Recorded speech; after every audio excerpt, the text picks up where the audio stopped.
Hello, and welcome back to Kim Reads as we continue with Phantom. It, it was a bit too late to acquire the contract for the excavations, but Garnier made superstitious arrangements for my presence on the site in spite of this. He had offered me a position in the new agence, which had given me the opportunity to work on the definitive designs, but after a few nights of agonizing decision, common sense obliged me to decline. To be imprisoned in a draftsman's office surrounded by 19 well-educated young men, most of whom had been students at the School of Fine Arts, was no ordeal I simply lacked the courage to face. Awkward silences, furtive whispers, staring eyes. There would be no escape from my terrible difference in such a closely confined environment. And I knew that as soon as I got my hands on those designs, I would be inevitably caused friction and ill feeling. I would be unable to stay silent, and the result of my outbursts would be an uncontrollable violence that could only end in murder. It was better to stay away from temptation rather than let my evil temper put an end to my dream. Garnier did not press me to concept. I like to think that perhaps he understood. I don't know what he said to the excavating contractor, but that man always treated me with wary respect, as though he believed my ubiquitous presence on the site to have some official capacity. Whether he thought me an inspector, a sous-inspector, or a dessinateur was never entirely clear. But he never argued with any of my suggestions, and he was always careful to call me sir. And so I was there when things started to go drastically wrong. Excavating in the area of a couve, the substage section of the building, which descended 12 meters below ground, that hit water. "What the devil is it?" muttered Garnier. My abrupt message had brought him rushing to the site, and he was now peering down into the collapsed footings in undisguised dismay, his collar parting company with his shirt in evidence of his hasty toilet. A subterranean tribute of the Seine. By the look at it, I said, "I have cuts throughout this entire area." Garnier ranked one hand through his untidy black curls. "Christ! Of all the things! Of all places!" I nodded. "There can be no more unless the water table is lowered." He let out a colorful expletive which common decency forbids me to record. "Have you any idea what that would entail?" he said furiously. "I know exactly what it's going to entail." Pulling a paper from my sleeve, I handed it to him. He studied it for a while looking at me incredulously. "You're actually suggesting I create an artificial lake beneath the stage?" "You don't really have much choice," I explained patiently. "You can excavate the water during the course of construction with steam pumps as described, but that double casing is the only means of controlling the river's flow and permanently protecting the foundation from erosion. Of course, you'll have to seal with bitumen to resist seepage, but that shouldn't represent a problem." "And the cost?" he said warily. I shrugged. "Submit the figures you think you can get out of the ministry. I will take care of any shortcoming." "You must be utterly mad," he sighed. I didn't contest that remark, merely spread my hands in a philosophical gesture. "My only concern is that the work would go ahead without delay. I cannot lay a single stone until these excavations are completed. I am not by nature a patient man, as you will learn." Folding the paper, he placed it carefully in the pocket of his overcoat. "Nothing stands in your way for too long, does it?" he mused, looking back at me thoughtfully over his shoulder. "Why do I have the strange feeling that opposing your wishes would prove very prejudicial to a man's health?" I smiled faintly. "I would never advise any man to ignore his deepest instincts, Garnier." "That sounds uncommonly like a threat," he frowned. "I rarely waste time making threats," he said calmly. And before I could reply to that, I walked away across the quagmire of mud to signify that our conversation was at an end. 8 giant steam pumps worked day and night for 8 months to drain the saturated subsoil and Parisians were driven insane by the incessant pounding. I had a certain grim sympathy with their discomfort, for I suffered as much as anyone else in that rhythmic thumping which seemed to echo in my head long after I left the set at night. I need not to be there, of course. This was not my contract, and yet I found I could not keep away. In January 1862, the concrete foundations were poured, and as soon as the first section was cast, I began to work on the masonry substructure. The outer world ceased to exist for me at that point. Time no longer had any meaning. I was only vaguely aware of Garnier's trials, his bitter and protracted struggle with the government against demands for more stringent economy, but each time I saw him he looked paler and more harassed. I listened to his furious complaints with guarded sympathy, and I counted myself well out of that particular arena. God knows how he refrained from shedding blood at some point in those first 9 years. 9 years? Is it really possible to let 9 years slide away almost without noticing the change of the seasons? I'd never been so utterly absorbed, so blissfully unaware of frustration on the site of this size. Is it possible to largely avoid association with the other contractors? But I had already taken the precaution of creating my own secret place deep in the vaults of this foundation. A device set into the double case wall beneath the substage area flooded me with a place of darkness and privacy, of which I might retire when I was angry to the point of violent idleness, corruption, or pure stupidity. It served me well on many occasions. In the whole course of those 9 years, not a single workman died by my hand, but I began to wonder if I had conquered the need to kill after all. I drove my men hard enough, I dare say, to have earned a dagger in the back more than once. The distinction of receiving the highest wages on the site was doubtless the only incentive they had to bear with my tyranny. I had to fear that made them obey my instructions with such prompt alacrity. Fear and sheer financial dependence. I wasn't stupid enough to believe it would ever be anything else. The opera swallowed my life whole. I arrived at the site before dawn, seldom leaving before midnight, and as the years passed, I found it increasingly difficult to leave at all. When harsh winters forced a halt in masonry during January and February for fear of freezing temperatures, I continued to haunt the rising building like a lost soul, often disappearing into the vaults of the theater to make strange alterations whose purpose I could hardly explain to even myself. Secret ways which no one needed to know about. Invisible trapdoors. There was an intense satisfaction in leaving my unseen mark upon this building, which I only suppose was a fixation of my disordered mind. There seemed to be no other explanation for what, even in my own eyes, was exceedingly odd behavior.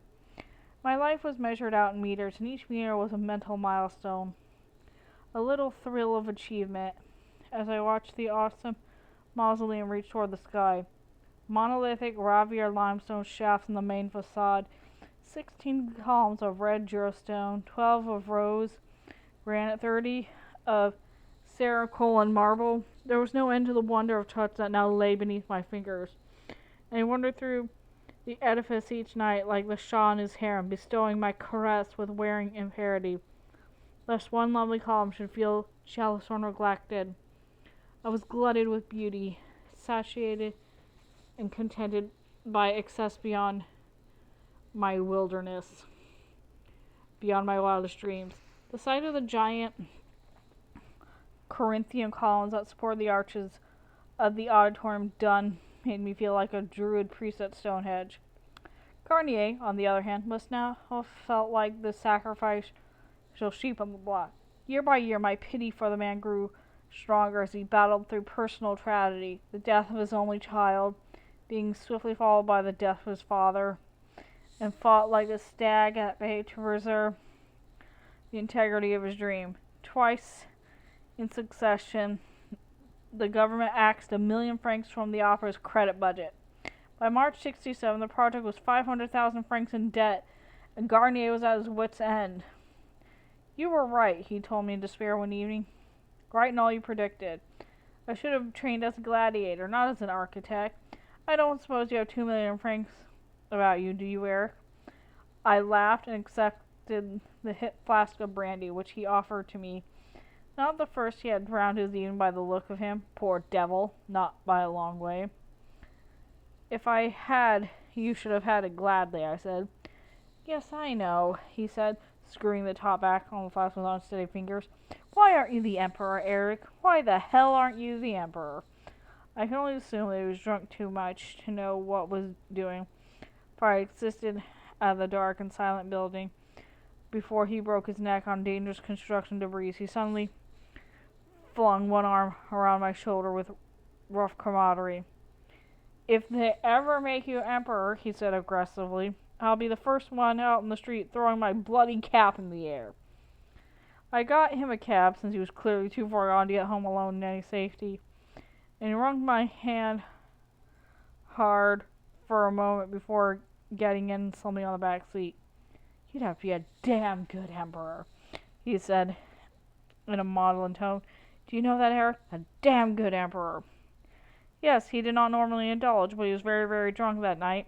I would very much doubt they ever remembered what he said that evening, let alone who had put him in the cab.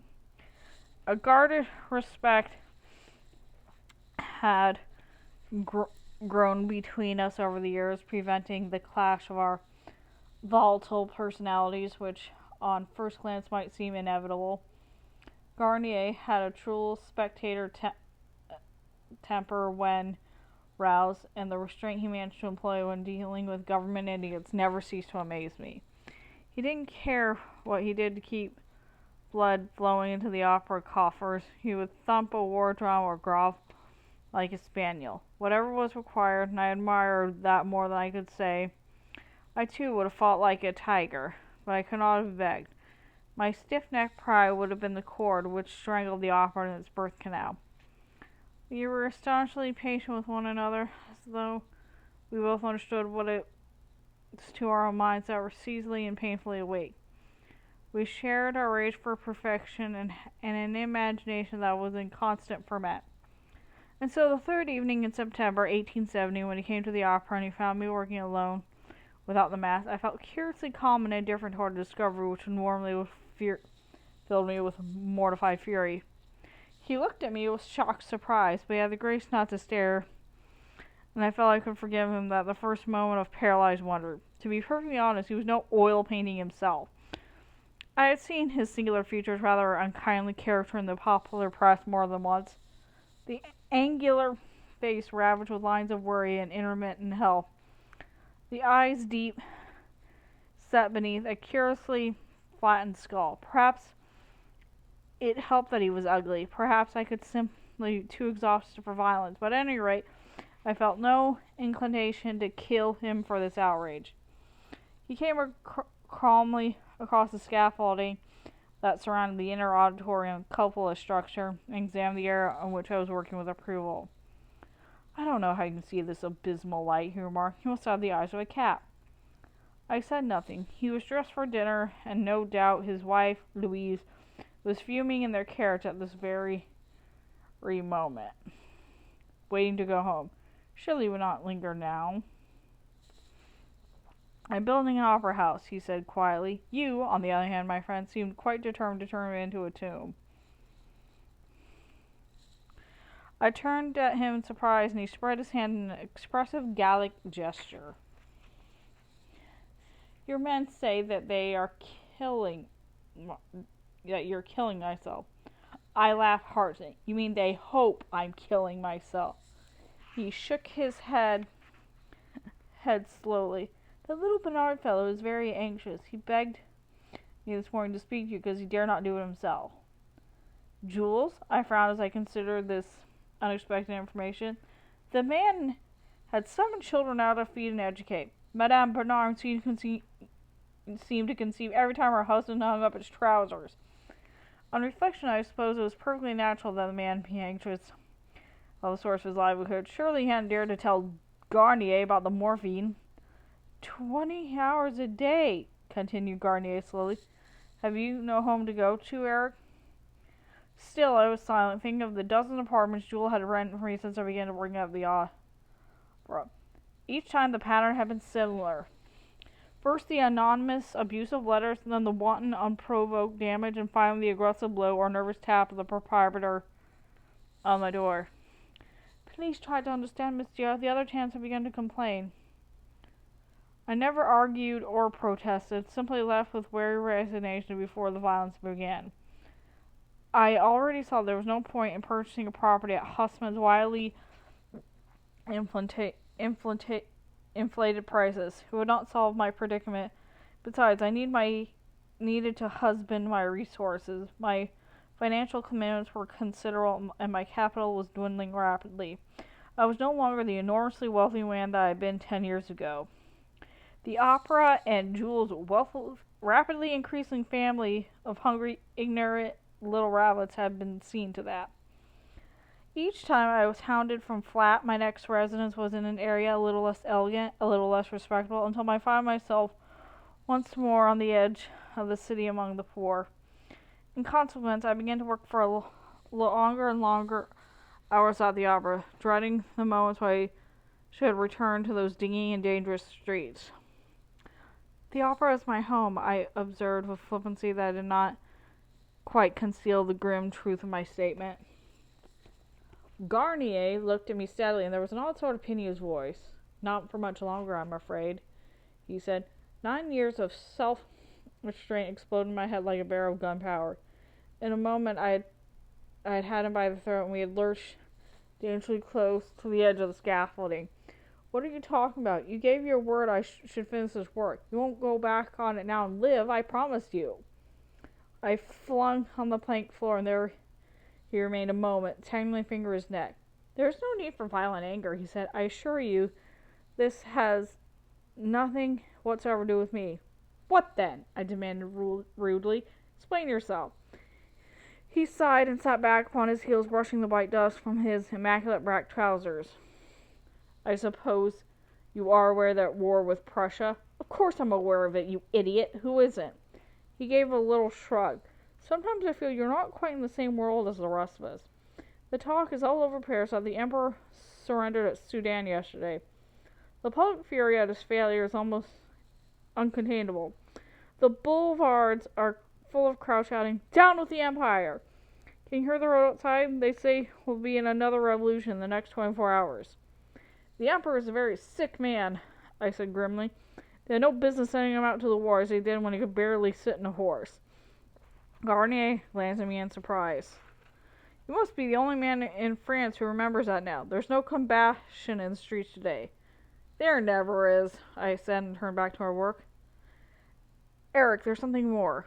Yes, I did not bother to look around. They say the German army is preparing to march on Paris. Do you know what a siege will mean? A lot of children will starve, I said darkly. It was always the children who suffered.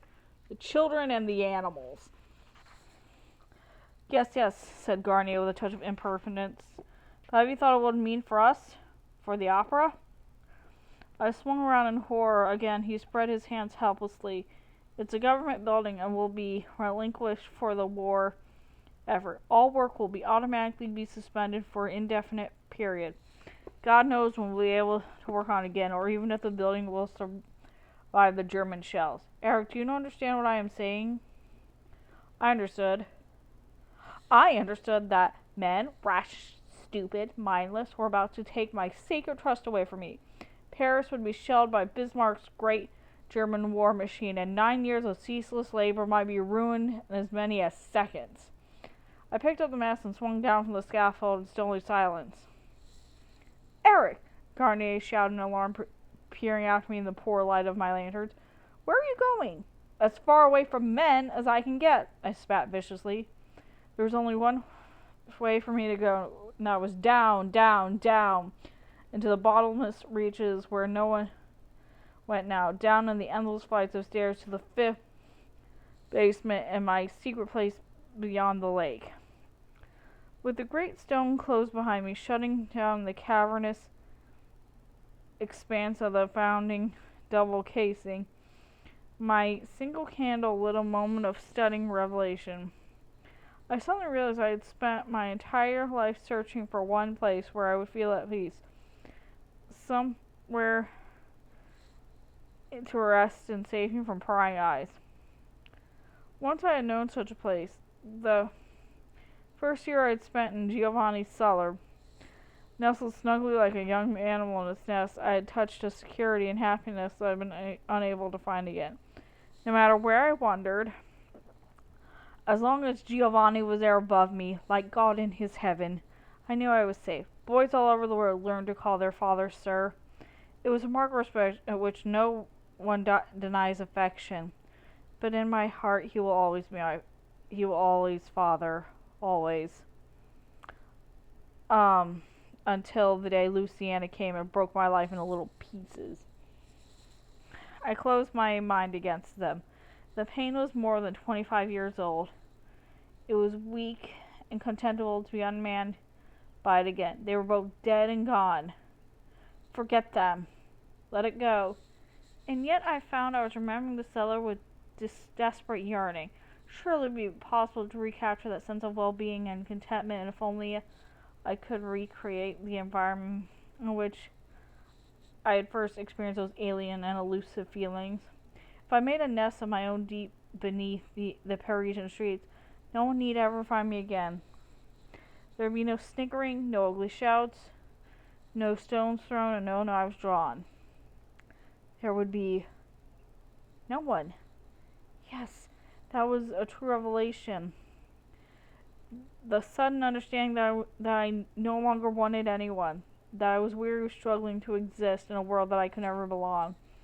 I had spent the best part of 40 years banging my head against the wall of reality till I was bloody and bemused by failure. What a fool I had been, when the answer was here the entire time. A quiet place to embrace me. All I had to do was what any sensible spider would have done years ago. Scuttle inside to safety and stay there. As I lit more candles and began to explore like an excited child, fantasies unwound in my head like a spool of golden thread. My house would be of irregular shape, but it could be spread as far as I wished in either direction, one room leading off to another. In that moment of far-reaching vision, I saw every last tiny, from the glorious pipe organ that would line in the wall of my bedchamber, to the canopied open coffin where I intended to sleep. There had to be a coffin, you see, because Garnier had been quite right. This place was my chosen tomb, a monument of my own insane genius. The Paris Opera was a pyramid in an opulent disguise, and I the pharaoh who would lie deep in its heart in the secret glory of the afterlife. The dream faded like a wilted candle, leaving me once more in nothing more than a dark, damp hole. But I'd seen the ultimate vision. It was months, years away from my grasp. And yet nothing, not even the might of the Prussian army, should stand in the way of its fulfillment. The most fantastic house on earth would be guarded by every device my magician's hand could conjure. I would never sleep above the surface of the ground again. And that's the end of that chapter. See you later.